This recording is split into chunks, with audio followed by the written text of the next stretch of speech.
Bonjour les amis. Maintenant, aujourd'hui, dans ce chapitre, on va voir un petit peu les traitements qu'on peut faire sur le type de données, le calcul, etc., les affectations. Mais avant, je dois éclaircir certaines choses. Euh, dans un chapitre que nous avons vu un petit peu sur les objets, etc., et la déclaration de variables, il se peut que peut-être vous êtes tombé sur certaines choses. Je vais vous l'expliquer de quoi je parle. Ici, par exemple, dans cette partie, on a déclaré des variables, et aussi ici. Dans l'événement, on peut aussi déclarer des variables. On peut déclarer des variables aussi. Maintenant, si vous allez ici, par exemple, variable nombre expérience, voilà, si vous survolez la variable avec la souris, voilà ce qu'affiche Visual Studio. Il affiche champ, et ensuite int bien sûr c'est le type de données, il y a forme 1, donc forme 1 bien sûr c'est la feuille sur laquelle on travaille, c'est son nom, et variable, c'est le nom de la variable, bien. Mais il a écrit champ. Maintenant regardez, si on vient à une variable déclarée ici à l'intérieur de l'événement, il appelle ça variable locale. Alors il y a quelque chose que vous devez comprendre. Variable locale au champ, c'est toujours des variables. C'est avant tout des variables. Un champ, c'est avant tout une variable. Une variable locale, c'est avant tout une variable. Donc nous ici, on ne se focalise pas sur la définition exacte des choses. Non. On est en train d'utiliser les variables. D'accord? Donc il se peut que sur Internet, ou avec quelqu'un, ou sur un livre, il se peut que vous êtes tombé sur ce genre d'ambiguïté, même des débats des fois. Est-ce qu'un champ est une variable, ou ceci ou cela? Donc ne prêtez pas attention à ça. Parce que vous devez comprendre que ça, ce champ, c'est avant tout une variable. Et cette variable locale, avant tout, c'est une variable. Bien. On va voir après, dans ce cours, dans un chapitre qu'on va consacrer aux classes, on verra exactement les définitions de chaque élément, etc. Vous allez même voir que lorsqu'on parlera des classes, vous allez voir que certaines définitions, en fait, il ne faut qu'on compliquer la programmation, ils ne servent à rien. Donc, ce qui est important ici, c'est de suivre ce qu'on est en train de faire, d'accord, de faire des exemples, de tester, etc. C'est sur ça que vous devez vous focaliser. Comment placer, comment dessiner nos objets sur une feuille, comment les classer, comment changer leurs caractéristiques.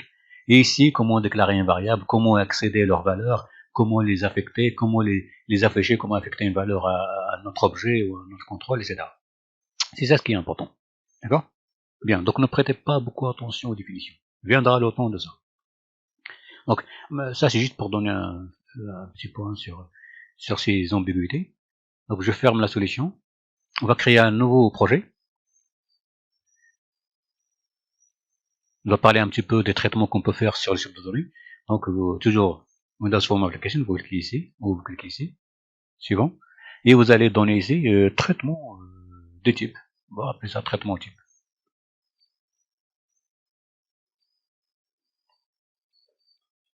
Traitement type. Ici vous avez des solutions si vous laissez comme ça. Ouais, bien. J'ai fait un espace ici, c'est pas grave. Hein. Donc vous pouvez faire espace ou pas. Ça aussi on va voir après. On va voir après c'est quoi lorsqu'on fait pas espace ou lorsqu'on fait espace, qu'est-ce qui se passe dans notre programme. Tout ça on va le voir au fur et à mesure. Bien. Ici bien sûr comme je dis, donc si vous voulez choisir autre chose, autre version du framework, vous commencez à partir de 3.5. D'accord? Bien. Vous êtes créé. Bien. Alors vous allez dans la boîte à outils et vous allez ajouter deux endotextes. Vous allez ajouter deux labels. Vous allez ajouter un troisième label. Vous allez ajouter aussi un bouton. Donc vous sélectionnez ou vous changez un petit peu les formes. Vous changez chaque objet, tout ça. Si vous laissez vous sélectionnez tout. Et vous sélectionnez, vous changez la forme, vous choisissez la forme que vous voudrez. Ce que vous voudrez. Vous dimensionnez un petit peu.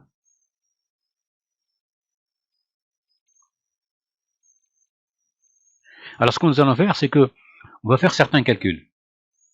D'accord? Donc on va utiliser ces zones de texte pour des calculs et celle-là aussi. Donc on va saisir ici un nombre et ici un nombre et on va faire des calculs.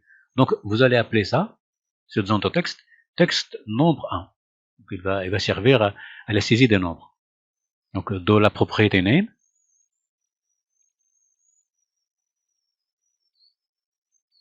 On va l'appeler texte nombre 1. Et la deuxième zone de texte,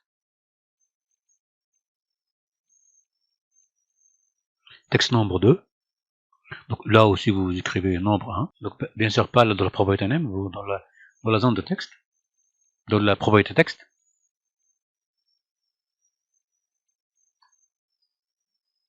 Nombre 1 ou nombre numéro 1, etc. Vous pouvez faire ça.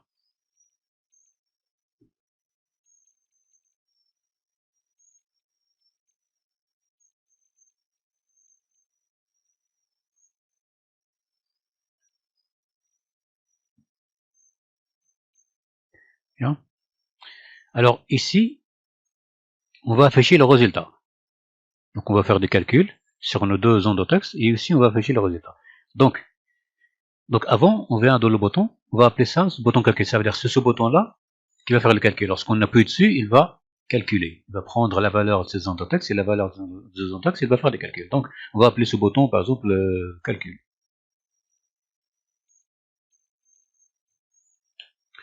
Dans la propriété name, on va l'appeler bouton de calcul.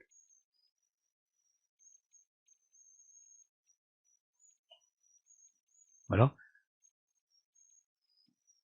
Vous changez les couleurs si vous voulez. Un petit peu.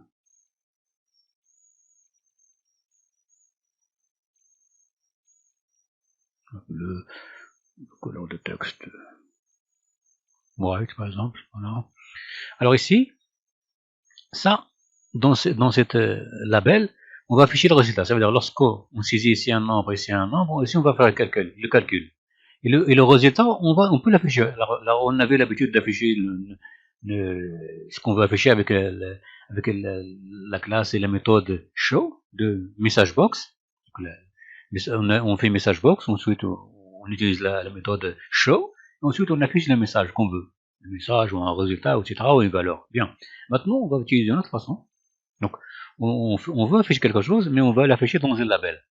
Bien. Maintenant, ces deux labels, nombre 1 et nombre 2, vous n'êtes pas obligé de changer leur propriété name. Comme je disais la dernière fois, vous changez les names des contrôles que vous allez utiliser. Même ça, vous pouvez le changer si vous voulez. C'est juste qu'on ne va pas les utiliser. Pas vraiment. Là, ils servent uniquement comme étiquette. D'accord? Donc, c'est pas la peine de renommer, de changer leur nom. C'est pas la peine. Mais celle-là, elle, on va utiliser pour afficher des résultats. Donc, on va utiliser on va l'utiliser, on va y accéder.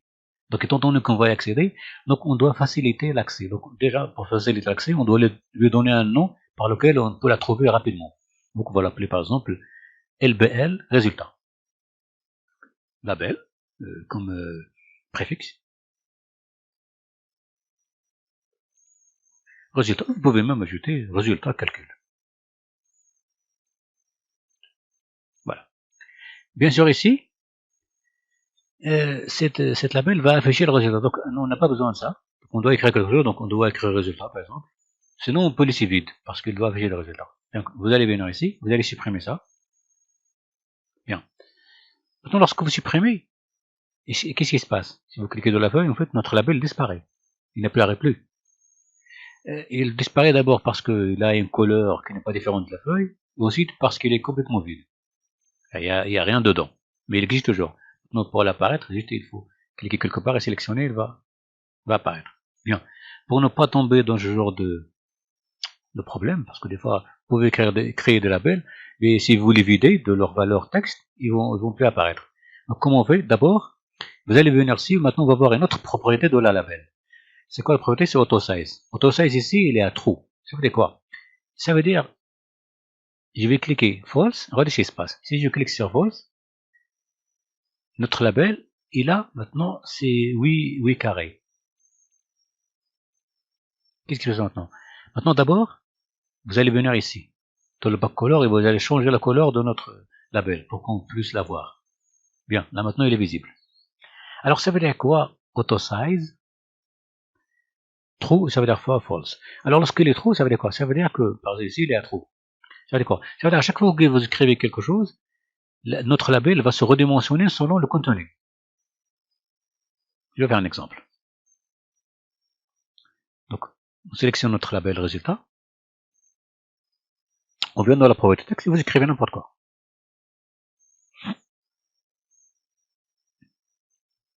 Bien.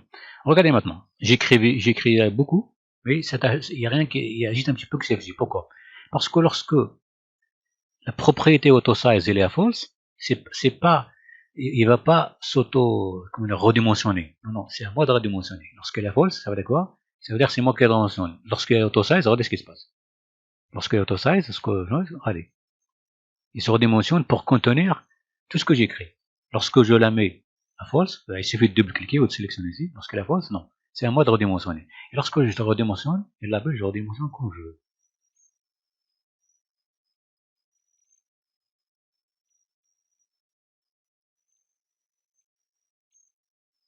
Je peux redimensionner comme je veux. D'accord? Et ainsi de suite. Bien. Ça, c'est ce que ça veut dire auto-size. Donc nous, bien sûr, on va laisser auto-size false. D'accord? Voilà. Je vais effacer ça. Donc je vais décliquer et d'appuyer sur la touche de votre clavier, la touche retour arrière. On va un petit peu faire comme ça. Ça va contenir le résultat.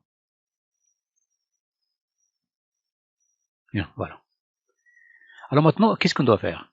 Alors, on va saisir ici un nombre, et ici un autre nombre, ici on va faire le calcul. Donc on va faire plus par exemple, la somme, ensuite on va faire la soustraction, etc. Et notre label résultat de calcul va contenir le résultat de ce calcul. Alors avant, donc on doit créer un événement. Donc, pour calculer, on doit faire l'opération de calcul. Donc cette opération, pour la faire, il faut déjà créer un événement qui va nous permettre d'exécuter les instructions. Donc on vient sur le bouton calcul, et on double-clique. Si on a dit lorsqu'on double-clique sur un bouton, c'est comme si on vient ici dans la propriété, on vient dans l'événement, et on double-clique ici. Si vous double-cliquez ici ou double-cliquez ici, il va créer l'événement clic directement.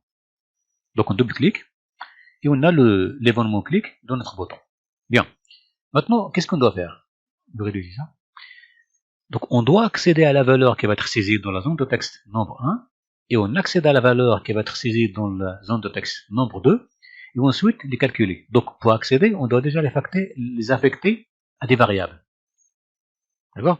Nous, ce qu'on veut, c'est des nombres. Donc c'est quoi un nombre? Donc un nombre, avant tout, il va être 1, 2, 5, 20,3, et ainsi de suite. Donc ça va être un nombre, un chiffre. D'accord? Un nombre. Donc un nombre, donc, ça peut être un entier. Donc on va commencer par entier. Donc on va dire, comme on saisir ici un entier, et ici un entier, en fait on va les calculer, on va faire la somme de deux entiers. Bien. Donc déjà il faut récupérer la valeur des zones de texte. Donc on a vu comment on fait. D'abord on commence par déclarer nos variables. Donc on va faire int. Donc variable, vous donnez le nom que vous voudrez. Hein. On va l'appeler variable nombre 1. Ou n1, par exemple, si vous voulez. Vous pouvez appeler ça, ou nombre 1, si vous voulez. Est égal. Donc on va faire l'initialisation, bien sûr. 0. Ensuite, on a vu comment on affecte la valeur d'une zone de texte à une variable. Donc, on écrit le nom de la variable est égal ici c'est l'affectation, et on doit affecter la valeur de notre zone de texte. On va utiliser la première zone de texte. Par exemple, texte nombre 1 ou nombre 2. On va utiliser nombre 1 avec N1, comme ça on ne va pas se perdre. Ensuite, quelle est la propriété qui contient les valeurs saisies dans le zone de texte? C'est la propriété texte. Bien. Maintenant, regardez ce qui se passe, bien sûr. C'est comme la dernière fois, on a vu. Là, il va vous dire, attention, hein, texte. La propriété texte, il est string, c'est une chaîne de caractères. Et la variable N1, c'est un entier, c'est un nombre. Il te dit, non, je ne peux pas convertir texte en entier. On lui dit, d'accord, on sait. Là, on va lui dire, maintenant, tu convertis. On va utiliser une méthode de conversion. Convert. Cette méthode, c'est to int. Bien sûr, on peut utiliser to int 32. D'accord? Sinon, on peut utiliser to int 16. Alors, int 32, c'est quoi? Int 32, c'est int. D'accord? Int 16, c'est short. Ici, nous avons déclaré le type de données int. Pas short. Mais nous avons vu la dernière fois que le type de données int, il peut contenir le type de données short. Ça veut dire, si on dit ici to int 16, int peut le contenir. D'accord? Parce que int, c'est int 32. Donc, int 32, il peut contenir déjà int 16. Donc, short, il est contenu déjà dans int. Donc, c'est faisable. Donc, on va laisser ça. Normalement, on doit faire un 32, non, mais laissez 16. Parce que ça fait partie des choses qu'on va apprendre aujourd'hui. Donc laissez 16. Et bien sûr, aux ouvertures de la parenthèse, lorsqu'on veut convertir quelque chose, donc cette chose qu'on veut convertir, on le met entre parenthèses. On la met entre parenthèses. Donc on veut convertir nombre 1, texte nombre 1, donc on la met en parenthèse. Bien. Maintenant, ici, on a déclaré une variable, on l'a initialisé, ensuite, on a fait la conversion. Donc, on peut directement faire l'affectation, on a fait l'affectation à la variable. On peut faire l'affectation directement à la variable sans l'initialiser. Pourquoi? Parce que c'est pas la peine, parce qu'il est dans le même bloc, entre ces deux accolades, dans le même bloc de notre événement, et du coup, c'est pas la peine. C'est comme si, là, on initialise et on affecte, on peut l'affecter directement. Si notre variable, nous l'avons déclarée là, d'accord, en dehors, dans cette partie-là, là, oui, on peut l'initialiser. Ensuite, on l'affecte avec notre variable. Bien sûr, après, on va voir un petit peu que pour les types, d'accord, on a parlé un petit peu des valeurs par défaut, que peuvent avoir les types. Et les valeurs par défaut des types entières, c'est 0. Les valeurs par défaut des types réels, comme float, décimal, etc., c'est toujours 0. D'accord? Allez voir quand même des fois, lorsqu'on n'utilise pas, notre compilateur, ou vous avez le programme, il va affecter automatiquement les valeurs par défaut. D'accord? Mais pour le moment, apprenez à initialiser. Bien, il faut comprendre ça. Donc si on déclare cette variable n1 ici, oui, on peut l'initialiser avec 0. Ici, dans le même bloc, c'est comme si on a dit on initialise avec 0, ensuite on l'affecte. Donc c'est pas la peine. Donc on va l'affecter directement avec cette valeur, sans l'initialiser. Parce que là, ça sert à rien. D'accord? Donc, on va supprimer 0 et point virgule. On va supprimer ça. Et on va remonter ça ici. Vous cliquez sur la touche supr de votre clavier jusqu'à ce que ça remonte. Bien. Et vous laissez ça comme ça. Donc là, on déclare notre variable, hein, int, de type int, on lui donne le nom variable n1, et dès le départ, on l'initialise avec cette affectation. Ça veut dire cette affectation, c'est elle qui va l'initialiser. Donc la première valeur qu'on va donner à notre variable, c'est justement par cette affectation. D'accord? Maintenant, ça fait partie des choses qu'on va faire lorsqu'on traite les variables. Bien. Maintenant, on va déclarer la deuxième variable. La deuxième variable va contenir la valeur dans la zone de texte nombre 1, nombre 2. Donc on vient ici, toujours int. On va l'appeler variable numéro 2.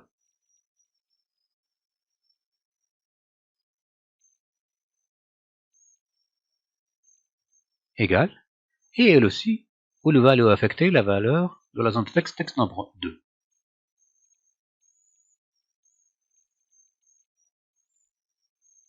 Bien. C'est toujours la même chose. Donc, string ne peut pas être affecté à int. Donc, on va la convertir exactement comme on a fait ici. Donc, toujours vous laissez un espace entre là où vous allez écrire pour que Visual Studio vous aide à écrire. Parce que si j'écris ici, je commence à écrire à convertir. Donc, Visual Studio ne va pas m'aider à afficher ce que je veux. Pourquoi? Parce que c'est collé. Donc, il croit que c'est le même nom, etc. Donc, si vous voulez qu'il vous aide, donc, vous laissez toujours un espace entre la zone de texte et là où vous allez écrire. Là, si j'écris C, il va automatiquement m'aider. Il va afficher il va pré-afficher des fonctions, des méthodes, etc. pour m'aider à sélectionner ce que je veux. Je veux convert, par exemple. Là, oui. Ensuite, sur un 32, maintenant, on va utiliser 16. N'utilisez pas 32. Et ensuite, entre parenthèses. Ça veut dire l'objet ou le contrôle que je veux convertir, je le mets entre parenthèses. Bien. Maintenant, j'enregistre. Maintenant, j'ai mes deux variables qui vont contenir les valeurs de mes zones de texte. Zone de texte 1 et zone de texte 2, ils vont contenir des nombres. Et moi, je vais les affecter à nos variables 1 et 2. Ensuite, on va faire le calcul. Bien. Maintenant, le calcul qu'on va faire, on va faire dans une troisième variable. Donc, on va créer une troisième variable. Hein, on va l'appeler par exemple variable résultat.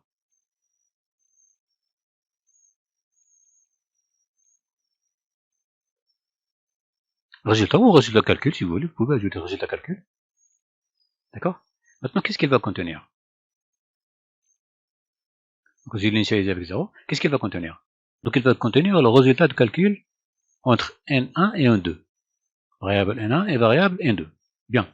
Maintenant, est-ce que pour cette troisième variable aussi, je peux directement affecter? Oui. Oui, on peut directement affecter. Donc, sans commencer par l'initialiser. Donc, c'est comme si on va l'initialiser par l'affectation d'un calcul, d'une opération. À ce moment-là, on va écrire directement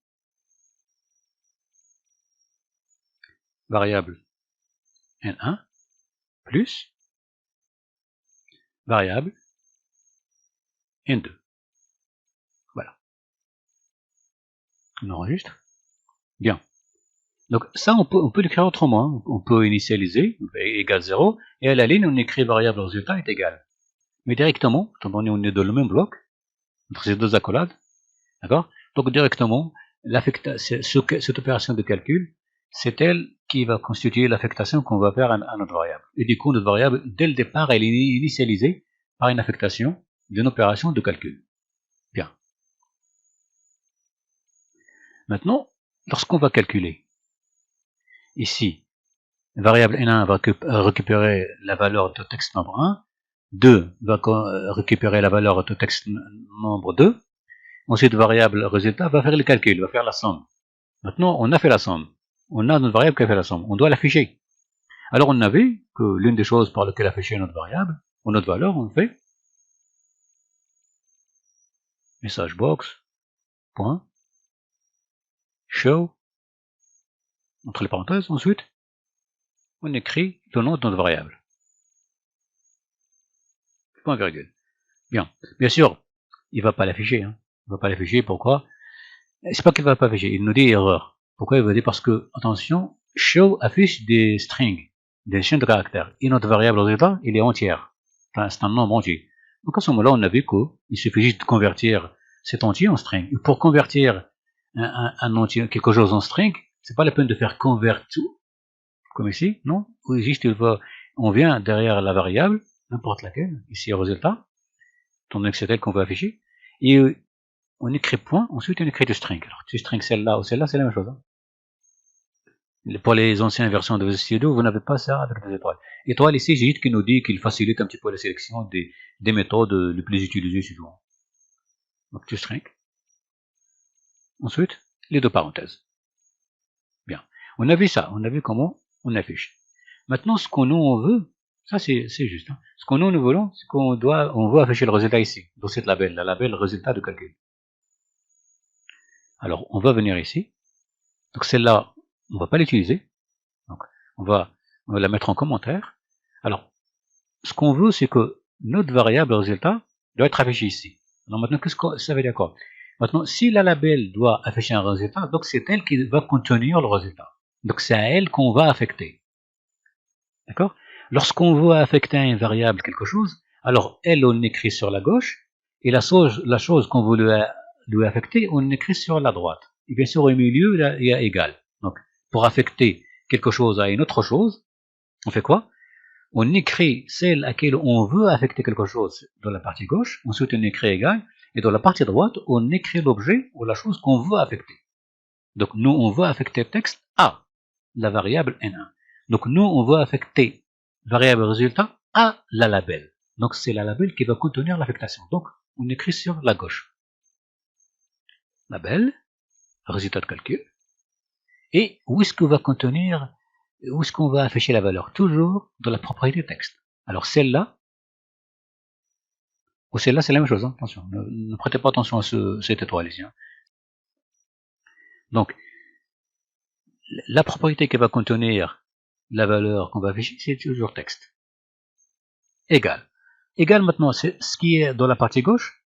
Ça, c'est le contrôle, ou la variable, ou l'objet en tout cas, ou l'élément qui va contenir l'affectation. Dans la partie droite de égal, c'est la chose ou l'élément qu'on veut affecter. Alors, ce qu'on veut affecter à notre label, c'est quoi? C'est cette variable. Alors, on l'écrit.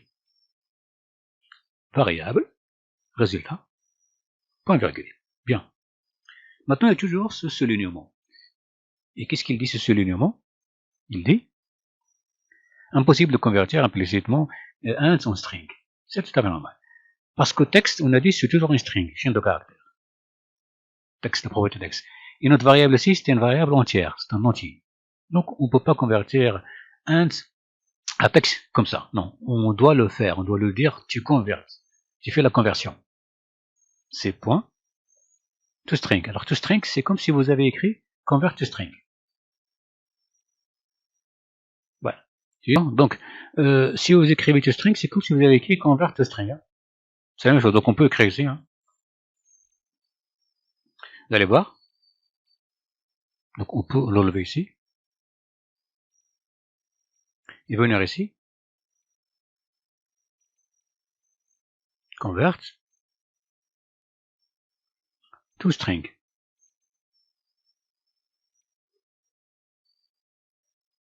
Donc ça, ou directement ça, c'est la même chose. Hein. Donc si vous écrivez convert toString avec ça, c'est comme si vous avez écrit directement ça. C'est juste ça que c'est direct. Donc vous écrivez le nom de votre variable, ensuite point toString. D'accord?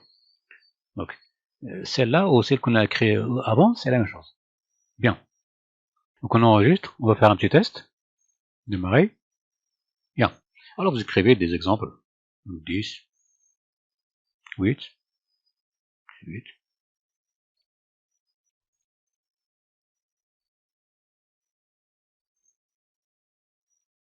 Et ainsi de suite.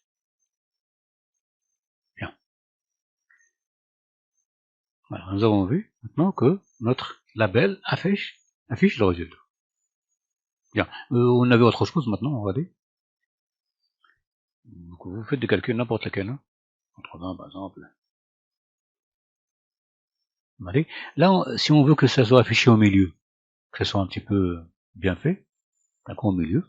Et aussi parce que ce sont des nombres, on veut aussi qu'ils soient affichés ici, à la partie droite. Parce que c'est un nombre. Donc un nombre, il doit être aligné un petit peu sur le côté droit. Alors on va voir autre chose, certaines propriétés. Alors vous allez sélectionner votre zone de texte. D'accord. Vous allez venir ici dans Text Align. Dans Text Align de la zone de texte, par exemple texte nombre 1, vous allez cliquer, vous allez écrire right, droit. Vous allez faire la même chose ici. Text Align, vous allez faire right. Voilà. Et dans notre label ici, d'accord. Alors vous allez venir dans Text Align et vous allez choisir celle-là, au milieu. Sinon vous pouvez. Donc ça, si vous choisissez là, ça veut dire qu'il va venir là. Il va être affiché ici. Celle-là, c'est en haut et dans cette partie, centré au milieu. Celle-là, bien sûr, comme vous avez compris, ça va être en haut à droite. Celle-là, c'est en bas à droite, bien sûr. Celle-là, c'est en bas à gauche, et là. Pour mieux désigner, on peut choisir celle-là ou celle-là ou celle-là. Donc on va faire au milieu, comme ça. Comme ça, notre nombre va s'afficher au milieu. On enregistre. Donc on a terminé. On va faire un exemple. On exécute.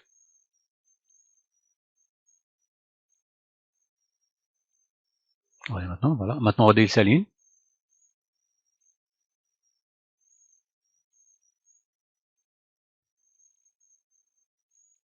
Et le résultat, il est affiché aussi au centre. D'accord? Bien.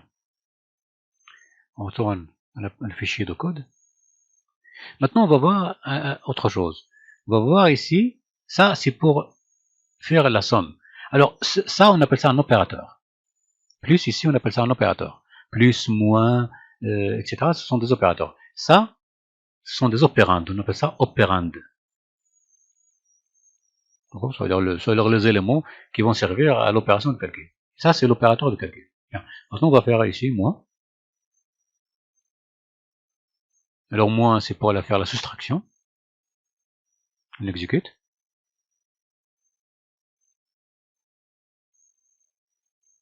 « 26. 55. Moins 1.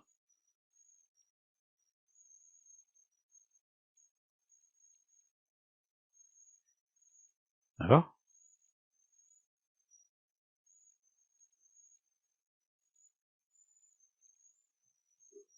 Zéro. Bien. Ça, c'est pour la soustraction.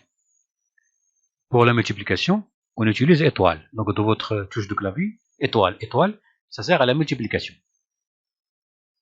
On exécute.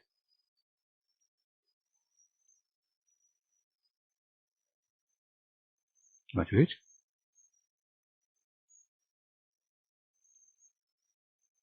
etc. D'accord? Ça, c'est la multiplication. La division. Alors, la division, on le fait avec le caractère slash. d'accord, slash, dans votre clavier, dans le pavé numérique, d'accord, il est associé le caractère slash. On exécute.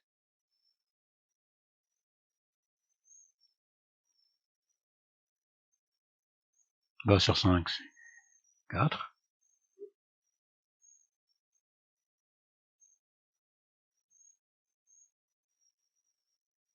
3 et 26. Maintenant, on va regarder ça.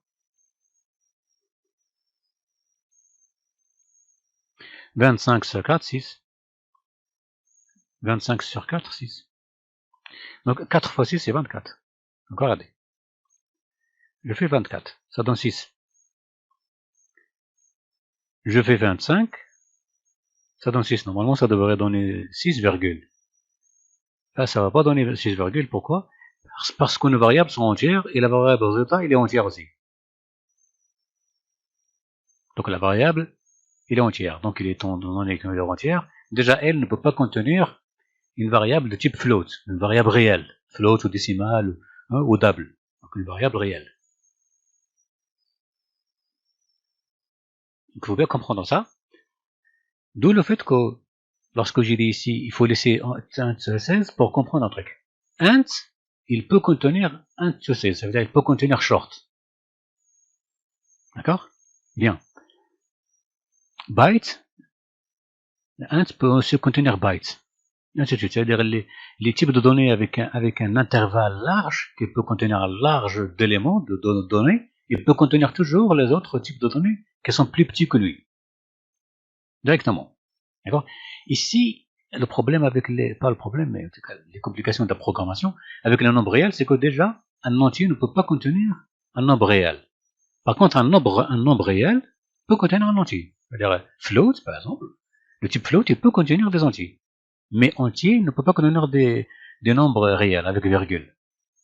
Donc, qu'est-ce qu'on fait? Alors, on va venir ici, par exemple, notre variable résultat, on va l'appeler float. On va lui dire float pour qu'il puisse nous afficher la virgule. Float, on enregistre, on va faire un exemple, on va voir. Donc, 24, 4, 6, ok, c'est bon. Maintenant 25. Ben, chez 2 sur 6, il n'y a pas de virgule. Pourquoi? On fait autre chose. 10 sur 3. Ben, 3, il n'y a pas 3 virgules. Qu'est-ce qui se passe?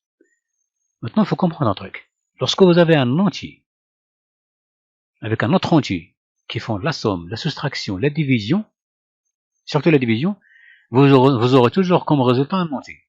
Même s'il y a virgule, même si vous dites 10 divisé par 3, normalement, il doit afficher 3 virgules. Ben non. Étant donné que notre variable n1, il est entière, int, et n2, int, donc toujours le int. C'est pareil pour short. Short, byte, int et long, tout ça, ce sont des entiers. Donc, un entier avec un autre entier, si vous faites l'opération, le résultat sera toujours un entier. Même si vous faites la division. Même si vous divisez 1 par 1000. Vous faites par exemple ici 1 divisé par 3. 0. Normalement, on doit afficher 0, non, c'est toujours 0, il n'y a pas de virgule. Pourquoi?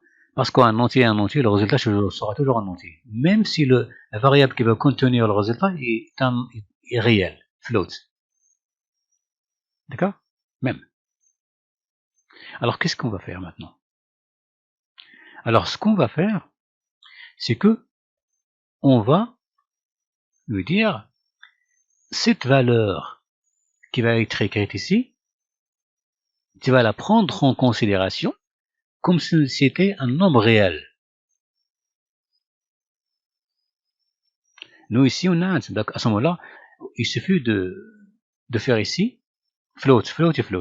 Mais avant de faire ça, on va laisser ça de côté. On va lui dire notre variable n1, tu vas la convertir en réel. Tu vas la considérer comme un nombre réel. Tu ne la considères pas comme un entier, un nombre réel. À ce moment-là, qu'est-ce qu'on fait? Vous allez venir ici. Avant, il faut être un espace entre la variable et là où vous allez écrire, laissez un espace. Vous allez écrire convert to float. Bien sûr, on a dit que float n'existe pas. c'est le mot qui n'existe pas. Hein. Ce qui existe, c'est single. Single, c'est comme float.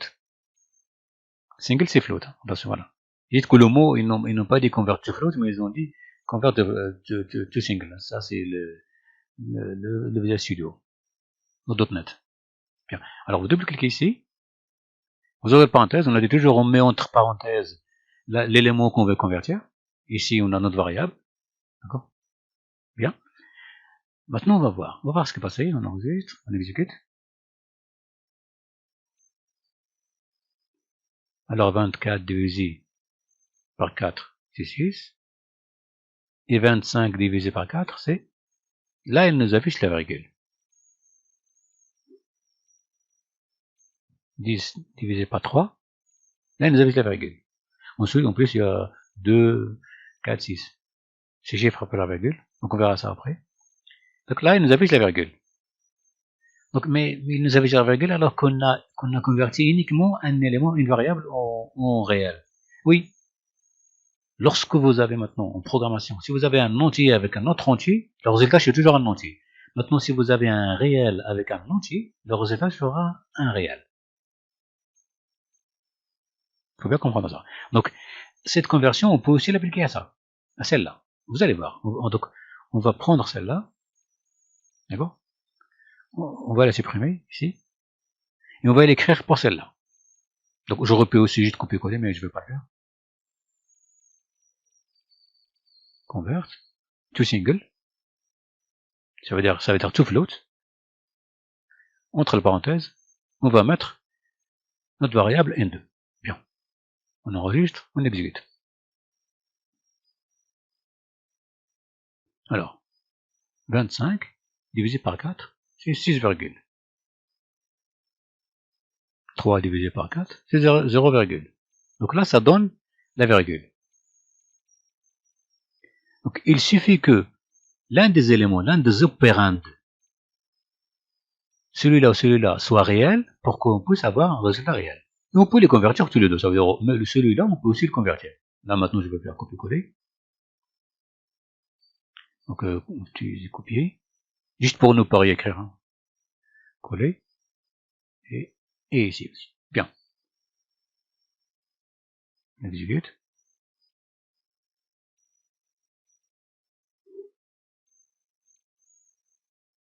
C'est virgule.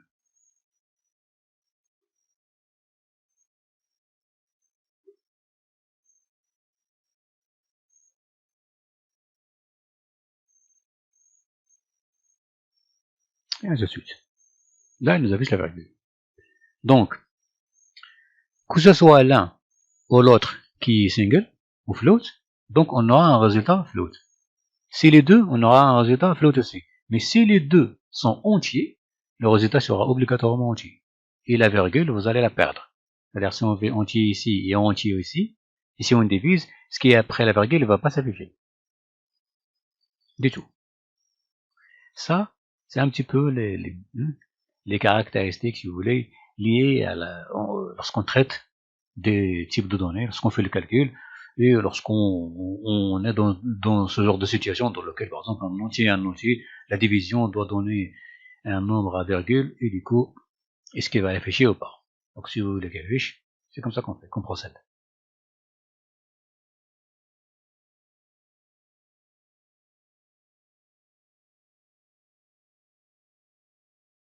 On aurait pu aussi écrire ici. Donc on peut aussi directement écrire ces floats. Attention, à ce moment-là. Donc je ne vais pas supprimer, je vais la laisser en commentaire comme ça vous pouvez réviser. Donc vous laissez ça. On va juste là. On va transformer ça en float. Et ça en float. Et on va créer notre variable. Je vais juste la copier-coller. Voilà. Notre variable. D'accord? Et on va directement faire la somme.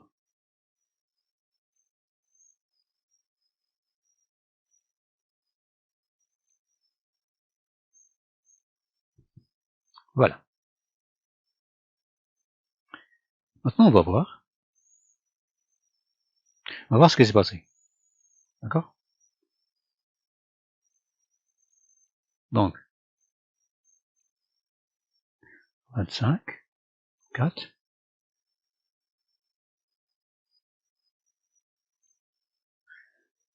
Ah oui, on a fait la somme, d'accord, ok, j'ai oublié. On a fait la somme, d'accord, ok, ça c'est bon. Je fais la division. Parce que j'ai cru que j'avais utilisé le slash.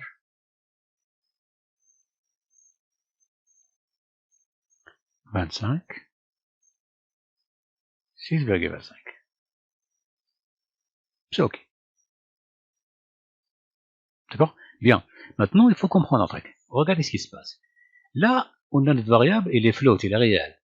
D'accord? Oui. Mais cette variable réelle, on lui a dit convert to int. C'est-à-dire, on lui a dit, tu prends la valeur de notre zone de texte, il va se convertir en entier. C'est pas un problème. Étant donné que le type de données est float, ouais. Si tu l'affectes en entier, pour lui, c'est toujours un réel. Pourquoi? Parce que par définition, float, il accepte les entiers. Pourquoi? Parce que lui-même il contient les entiers. Donc, le fait que tu lui dis entier, ça, tu vas pas changer le type. Donc là, c'est ça ce qu'il faut comprendre. Donc, il faut faire très attention. Si on dit convertient, ça veut dire c'est comme si vous avez dit, cela, vous allez le convertir en entier. Oui, c'est ce qu'il va faire. Celui-là, il va convertir en entier. Juste que là, lorsque tu le convertis en entier et tu l'affectes à un float, il te dit, moi, je reste comme je suis. Je suis un réel, je vais rester réel. Donc, l'entier que tu vas m'affecter, je peux aussi le traiter comme un réel. Il va être un réel, même s'il est entier. Pourquoi? Parce que par définition, les types de données float, double décimal, ils contiennent les entiers et les réels. Par définition. Et du coup, votre variable ici, il est float, et votre variable ici, il est float, donc le résultat sera float. Donc lorsque vous aurez une virgule, il va l'afficher. D'accord? Ça sont des choses que vous devez comprendre. Ok? Donc, float, il contient automatiquement les entiers, même les entiers 32.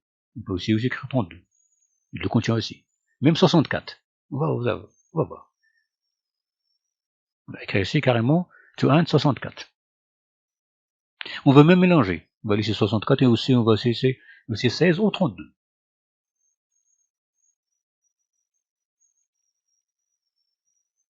Voilà, on va laisser comme ça.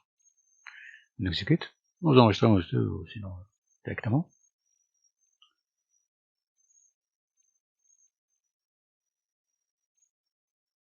C'est 6,5.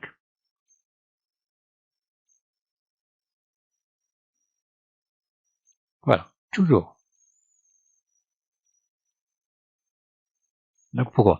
Là, tu lui dis, tu convertis, tu int, tu 30, 64, 32, 16, tout ce que vous voulez, et il te dit, moi, float, je peux contenir tout ce type, et je peux les traiter en nombre réel. Donc le type de données le plus grand, il contient les autres. Et pour les types de données réels, eux, ils contiennent tous les autres types de données entiers. C'est-à-dire float, par définition, float, décimal et double, ils contiennent les autres, d'accord, les autres types de données. Et on verra après, attention, parce que même lorsqu'on dit ça, il faut faire très attention. D'accord? Ça, c'est c'est-à-dire en gros. Vous allez voir que dans certaines fois, il y a des limites. Par exemple, je vais faire ça, multiplier.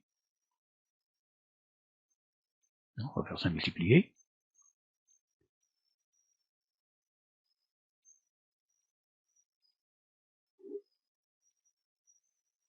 Donc 10 multiplié par 5, c'est 50, etc. C'est la multiplication.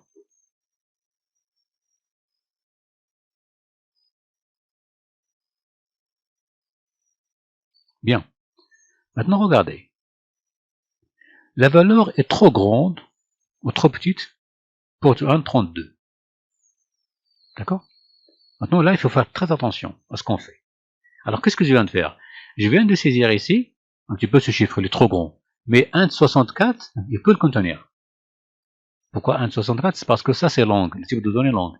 Mais ici, je viens de saisir aussi son nombre, mais il est un petit peu grand pour 1,32. Et nous avons vu que 1,32, la limite de 1,32, c'est un petit peu 2 milliards et quelques.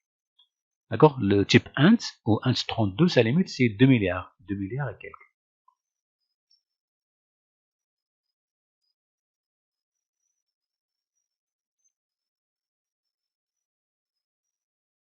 Bien, voici les limites. Alors, byte, on a vu que c'est de 0 à 255. Short, de 32 000, moins 32 000 à 32 000. Int, c'est de moins 2 milliards à 2 milliards et quelques. Alors 2 milliards, 147 millions, etc. Ça, c'est une limite. Long, c'est beaucoup. Long, ça veut dire, c'est int 364. Donc, là, il peut contenir. Mais le nombre que j'ai dit tout à l'heure, il dépasse 2 milliards. Voilà ce que j'ai dit. Donc c'est trop. Ça, c'est plus de 2 milliards. D'accord? Donc là, il peut pas, il dit, je peux pas le convertir. Il y a une erreur. Il y a un problème. D'accord? Donc maintenant, il faut faire attention à ça. Lorsqu'on veut convertir des nombres, il y a des limites. D'où le fait que j'ai choisi int 32, int 64, ou int 16, etc., au byte, même au byte, et il te dit, mais attention, ne dépasse pas les limites, hein, le maximum que je peux traiter. Parce qu'il y a une limite. Bien. Alors, par exemple, étant donné qu'on est en train d'utiliser float, vous pouvez utiliser ça, 64. On va utiliser 64, donc 64, voilà. Donc 64, oui, tu peux contenir beaucoup.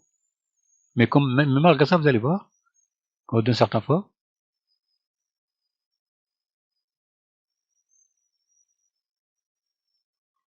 bien. Maintenant, ne faites pas attention à ça. Ça, c'est un petit peu, c'est l'affichage scientifique des nombres. Plus 24, c'est un petit peu, donc 10 à la puissance 24, c'est ça. Donc, faites attention à ça. Ça, c'est l'affichage scientifique. On verra ça dans d'autres chapitres. Ce qui nous intéresse maintenant, c'est les limites que peuvent traiter les types de données. On va agrandir un petit peu. Ça marche toujours.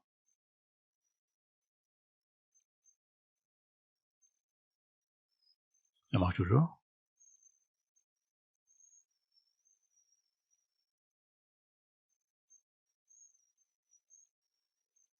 Bien. Là, j'ai dépassé un petit peu les limites de 1,64. Et lorsque j'ai dépassé les limites de 1,64, qu'est-ce qu'il dit, hein? La valeur est trop grande ou trop petite pour 1,64. Donc, normalement, elle est trop grande. Donc, il ne peut pas la convertir. Pourquoi? Parce que là, j'ai dépassé aussi la limite de 1,64.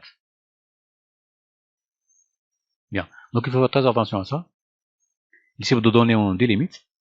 Donc, la limite de langue, c'est celle-là. Donc, ici, on est à 800 millions. Ici, c'est 36 milliards.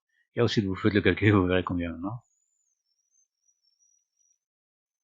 Pour les types réels, floats, double décimal, voilà, limite là. Là, c'est 3,4 fois 10 à la puissance 38. 10 à la puissance 308 et 10 à la puissance 28. Et bien sûr, on a parlé un petit peu de la précision des chiffres après la virgule. Donc, décimal, bien sûr, il est meilleur. Mais ça, il faut prendre en considération ça maintenant. Donc ces conversions, au fur et à mesure, c'est à vous de voir. Lorsque vous faites des calculs, c'est à vous de voir qu'est-ce que vous êtes en train de calculer. Par exemple, bien sûr, dans le commerce, vous allez calculer le prix d'un produit, la quantité achetée pour avoir le total, etc. Bien sûr, vous allez connaître les limites. En plus, vous allez utiliser probablement float, etc. Par exemple, dans la quantité, vous allez probablement utiliser la plupart du temps int, parce que là, une quantité, on va pas dire combien j'ai d'écrans dans le stock, j'ai 1000 écrans, 5, non. On peut pas avoir 1000 écrans et la moitié d'un écran. Donc, toujours, la plupart du temps, c'est en entier. Donc, si ce n'est tout le temps. D'accord? Un prix peut être avec un virgule, bien sûr. Voilà. Le prix, c'est toujours, la plupart du temps, c'est toujours en virgule. Ça coûte combien? Ça coûte 10,99 €. Donc, il y a toujours la virgule. D'accord, voilà. Et ensuite, les calculs, les totaux que vous allez faire, le total que vous allez calculer, il sera toujours un nombre réel, et ainsi de suite. Et là, vous verrez les limites.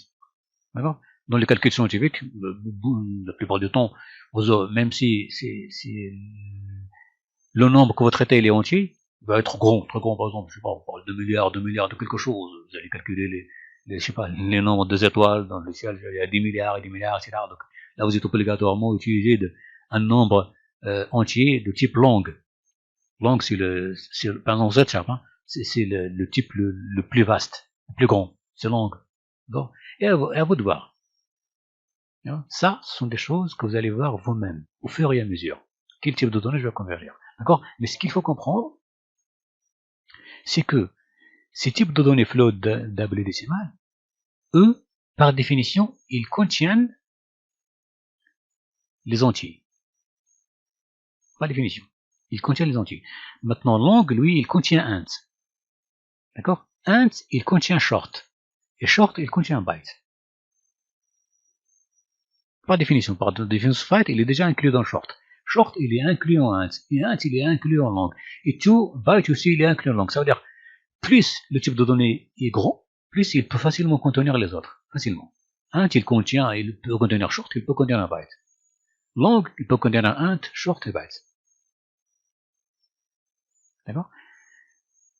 Ça aussi, pour les nombres réels. Alors, double, d'accord, double, il peut facilement contenir float. Mais il faut faire attention à décimal. Et on verra des exemples sur ça, parce que décimal, il est grand en matière de virgule après, ça veut dire de nombre de chiffres après la virgule, oui, là. Dans le nombre, tout simplement, dans la plage de données qu'il peut traiter, ça veut dire l'intervalle de nombre qu'il peut contenir, non. Double, il est plus grand. Même float, il est plus grand. Float, il peut aller jusqu'à 10 à la puissance 38. 3,4, 10 à la puissance 38. Là, jusqu'à 10 à la puissance 308.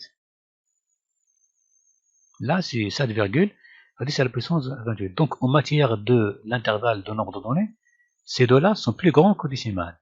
Mais en matière de chiffres après la virgule, décimal est plus grand. Donc, dans la précision, lorsqu'on veut la précision, comme j'ai dit la dernière fois, dans la précision de traitement de données, en matière de chiffres après la virgule, décimal est le meilleur. C'est-à-dire pour ceux qui sont dans la finance, etc., ou dans le calcul scientifique, ou dans n'importe quel calcul, si vous avez besoin de traiter beaucoup de chiffres après la virgule, donc le meilleur type, c'est décimal. Bien. On retourne à notre programme. Ça concerne un petit peu les conversions. D'accord? Bien. Maintenant, ce type de conversion, lorsqu'on dit par exemple, qu'un int, les entiers, on peut facilement les convertir en float, d'accord? Ou int 32, on peut facilement le convertir en int en long, 64, ça veut dire les petits, ou les convertir en gros, ça veut dire un type facilement, ça veut dire un type petit, lorsqu'il est affecté. Par définition, lorsqu'on avait déjà ça, int et int, lorsqu'ils étaient déjà déclarés comme variables entières, on peut facilement les affecter à float. On appelle ça des conversions implicites. Pourquoi? Pourquoi implicite? Parce que c'est contenu déjà par définition. Donc, si on a nos variables ici, si on les déclare int ici, et int, d'accord? Déjà, int multiplié par int, ça va donner toujours un entier. Mais un entier, par définition, il est contenu dans un réel. Et on appelle ce genre de conversion implicite. D'accord? Byte, si vous prenez un byte, une variable byte, on va l'écrire par exemple ici. Byte, on va écrire V1. On va l'initier à 3.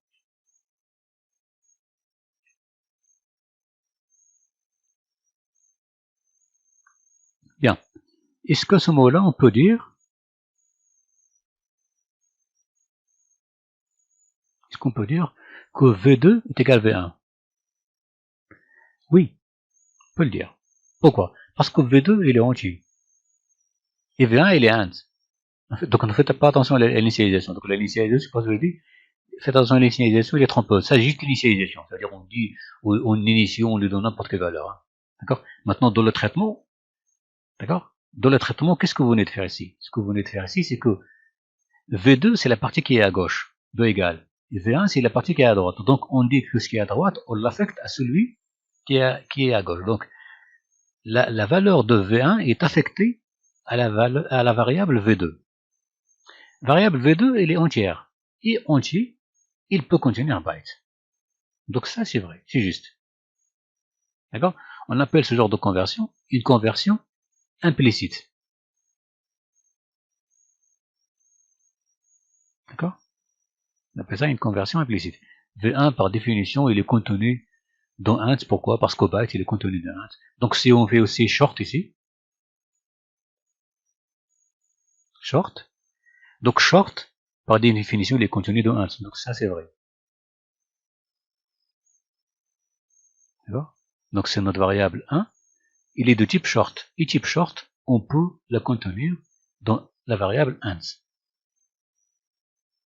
Bien. Maintenant, si je fais ça, et je fais long, regardez ce qu'il faut faire. Il vous dit impossible de convertir implicitement le type long en int. Pourquoi? Parce que V1, il est long. D'accord? Et int, d'accord, est plus petit que long. Donc c'est comme tu dis, tu veux mettre, je sais pas, imaginons tu as un bidon de 10 litres et tu veux le mettre dans une bouteille d'1 litre. Non, tu peux pas mettre tous ces litres dans une bouteille d'1 litre. Par contre, tu peux mettre une bouteille d'1 litre dans un bidon de 10 litres. Eh oui, voilà, c'est la même chose ici. Donc, int, tu peux le mettre dans long, oui, mais pas long en int. Là, si on inverse, on fait ici 1, V1, et aussi on les dit 2, c'est-à-dire on affecte int à long, là ça marche. Parce que V2 c'est un entier, et V1 c'est un long. Le long il est plus grand. Là ça marche. Ça c'est un petit peu les spécificités des conversions qui existent. Il y a d'autres aussi, il y a d'autres éléments, il y a d'autres façons. Il y a aussi ce qu'on appelle les conversions explicites. D'accord? On verra ça après dans un autre chapitre. Il y a aussi ce qu'on appelle cast. On verra ça, ce que ça veut dire. Parce que ici, lorsqu'on fait des conversions, ici, on transforme la valeur. On prend la valeur, d'accord, et on la transforme. On la convertit. Ici, ça, vous n'avez pas besoin de convertir quoi que ce soit, ni d'écrire convert. Pourquoi? Parce que int, il est inclus dans long. Donc, les types de données de petite taille, ils sont inclus par définition dans les types de données de grande taille. Bien. Ça, c'est pour les conversions. On va faire un autre exemple. Par exemple, on va ajouter ici short.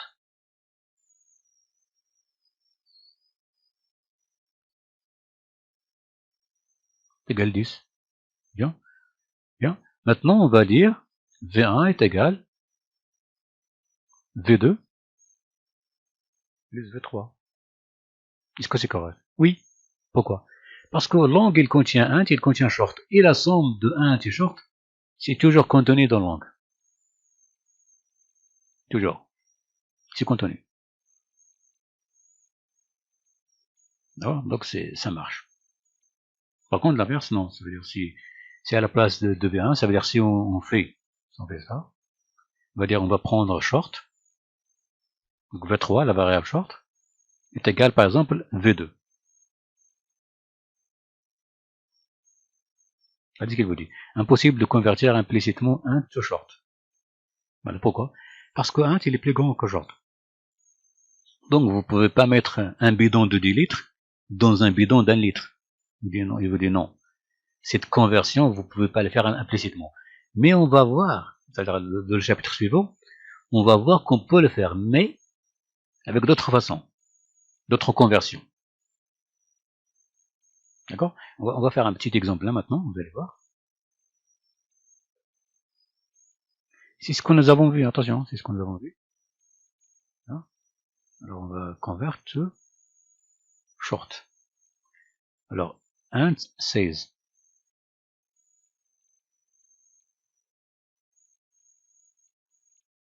Bien. Là, ça marche.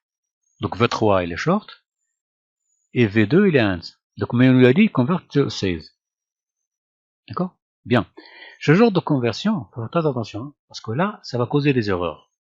C'est ce que nous avons utilisé. Tout à l'heure, on a vu que lorsque vous avez float, même si float il peut contenir un grand nombre, le problème c'est le type auquel vous convertissez. Si vous dépassez sa limite, il vous dit ça y est, c'est trop pour moi. Donc, V2, ouais. Si vous le convertissez, il va se convertir à V3. Int, si le convertir à short, il va se convertir. Oui. Mais le problème, c'est que vous pouvez le convertir, oui, si vous ne dépassez pas la limite de short.